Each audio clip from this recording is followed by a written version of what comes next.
How to use chlorine in a pond to prevent algae.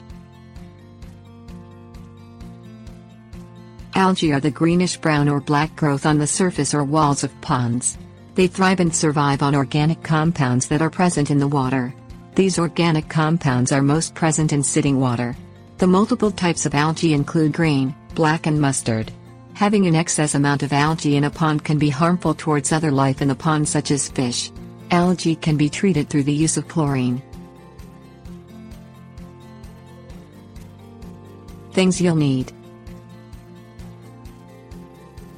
pond chlorine, chlorine test strips, water vacuum, algicide, algae brush, chlorine tablets. Green algae.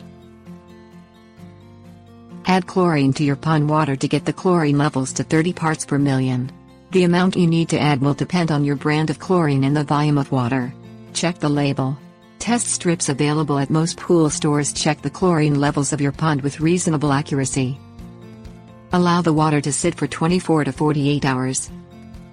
Vacuum out any dead algae. For natural ponds, skip this step. Apply an algicide to your pond to prevent further outbreaks.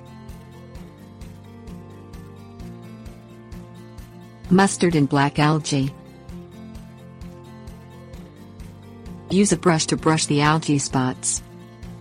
Add chlorine tablets to each of the spots that you brushed.